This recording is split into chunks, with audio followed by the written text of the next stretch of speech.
Namaste and hello everybody. Today I'm going to speak on the subject of spiritualism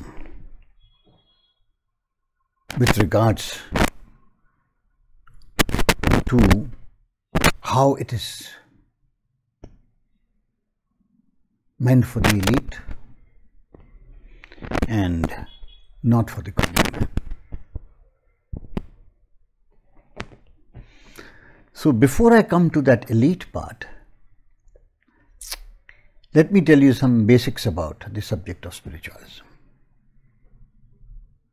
The spirit is aware conscious energy from which everything unfolds. We are a composite of body, mind and spirit. Body and mind, of course, everybody meaning all of us are concerned with our identity, I, me, mine and myself, and we are not bothered about the spirit, the third quotient of the third element of our totality, of our self. And not only the common man, the educated, from science to philosophy to everything, nobody is bothered to elaborate on what the spirit is, how does it unfold, how does it make us conscious, what happens. The body and mind is mechanical until and unless the conscious principle, the spirit principle unfolds, unravels. The universe is there only because our awareness says so. From the subatomic particles to the stars are there because our awareness says so. So everything from the minutest, from the microcosm to the macrocosm that we see, whether through our eyes or through a telescope or through a microscope or whatever, unfolds only after we are aware. Only after we are aware. It creates our observable reality, our relative reality, not the ultimate reality, because the ultimate reality is the spirit, is that who we are. Body and mind is what we are. What we are. In quantum, in content. And the spirit is, because it unfolds anything, and it is there in our mind, in the human mind, in the highest intensity. That is why the suffix of NES is used. Consciousness, awareness, much more than the plants and the animals. Agreed, plants are also aware. And so are the animals. But their intensity, the suffix of NES is less. In us it's the greatest, it's the highest, it's the divine inside. The creator and the creation, as he just said, are one. Meaning we are the creator, we are the potentiality, because it's we, because of us that the macrocosm, the universe exists. Just because we say so. And how do we say so? Not through our body and mind. Not what our eyes see. They are all mechanical organs. It's because the conscious principle says so. The conscious principle which is there. Which is not there in your microscope and your telescope and all your robots, the artificial intelligence. They do not have a conscious principle. They need to be switched on and off, somehow or the other. Howsoever we may exceed in artificial intelligence, sorry. That intelligence is not complete, and so are we, not complete, body and mind. Over 98%, 99%, or I think 99.9%, we are engrossed in our body and mind and the worldly living and the material living. So that is what the spirit is, the ultimate. And to be spiritual is a mental process of going towards higher consciousness, which leads further to spirituality, like humility, humanity, sexuality. These are all processes by the body and the mind, with motivational efforts, with practices and techniques of, say, meditation, tantra, yantra, etc., yoga, to go towards higher consciousness in body and mind. But you only reach the periphery. To enter the spirit, you can't, not through body and mind, because that's who you are. How can you enter into your own self? No, you can't. So, when science is not aware of the soul and the consciousness, how can the common man be aware of? And only those very serious seekers, after they are content and after they are curious to know that in spite of all the family, wealth, wisdom, society, community, friends, after even having everything, there still remains something amiss.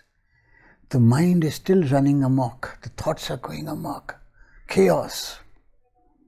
In spite of having everything, the world is in chaos. We are in chaos. An intelligent man is in chaos. There's something amiss. Then he comes to this realization on to go further beyond in mind.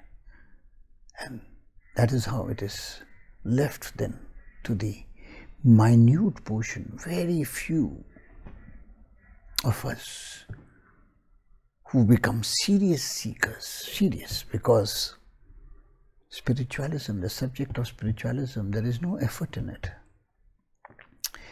There is no experiencing. It is not an experiential subject. It is a subject to know and understand with clarity. Not only know, understand with clarity. And understanding is a part of your intelligence. Knowing is a part of your intellectual. Intellectuality is borrowed knowledge from books and internet and here and there, etc., etc. But intelligence is your uniqueness, your individuality, from which individuality is formed. And higher the intelligence, higher you enter into that elite strata, to understand the subject of spiritualism as to who you are as the ultimate reality. And to elaborate further on this, most of the pioneers of quantum mechanics or quantum physics, which in the last 40-50 years has come up very well, where classical Newton physics has been, and quantum physics has gone up. It's the latest. Where it declares as to what the ancient sages in the Vedas declared thousands of years before. All that exists is one, Brahm, and Brahman is the universe, and all that exists is one in the sense, Advait Vedanta, the end of knowledge. Advait means not two, means all that exists is one. And now, the pioneers of and the Nobel laureates of quantum mechanics or quantum physics, most of them have declared that they were inspired by the Vedas, most of them. And as to how the Vedas have participated into the formation of this science and declaring that all that exists is energy. All. Body, mind, soul, anything, your thoughts to everything. They all attributes, different attributes of one energy from which everything appears and disappears. And that ultimate ingredient, the ultimate power, energy is nothing but power and movement and vibrations and frequencies. So, the ultimate is that spirit. The ultimate attribute, the highest attribute from which everything unfolds, everything unravels, everything becomes known, not through your body and mind, sorry. Mind is just an operating system. It's the spirit which is the trigger, and consciousness is that wakefulness when you become conscious. It's your wakefulness. And none of us are bothered or concerned to go deeper down into the study, which is so interesting. So it's left for the very, very few who are concerned. All of us are concerned more about worldly living, material living, and spiritual living.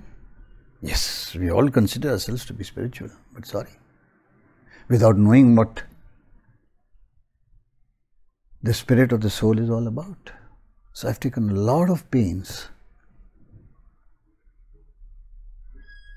on my YouTube channel, with a number of them trying my best to whatever I have learned and researched in the last 10-15 years, after having written 7 books, to share my whatever knowledge I have on this subject with my readers and my viewers. Because it's sad that the ancient sages themselves lost hope. It became restricted to only kings and princes, the subject of spiritualism. It was a luxury. That is why all the gods and goddesses were kings. Lord Krishna, Lord Buddha, Lord Rama, all of them. So it was meant, and for the common folk or the common man, they had to dilute this subject into human gods with muscular features, supernatural fables, more into thrillers, with dogmas, rituals, caste, creed, community, and the common man, concerned mainly about his 2 ends meal or living in fear and insecurity, were very happy. They didn't want to go further, not realizing that gradually a time is going to come, like it has come now, that our planet Earth for the first time is in danger. This material and worldly living of separatism. Because the subject of spiritualism has only one path, and that is oneness. That's all. It speaks only of oneness, nothing else. And material living is just the opposite. So religion also became material, just the opposite. Though it was the practice of the theory of spiritualism, it originated as that. Hindu religion, its meaning before the people of India were called Hindus was Sanatan Dharam. And Sanatan Dharam stands for eternal universalism. And Dharam means righteously. Righteously, which already exists, and now it's the turn of the body and mind to be righteous. So, eternal universalism, whereby all are one. There is no Hindu, Christian, Muslim or Buddhist or any other. We are all one. We are all one. And what happened? Those blind beliefs of religion gradually turn into blind faith, and from blind faith into killing one another. Maximum deaths are caused by religion today.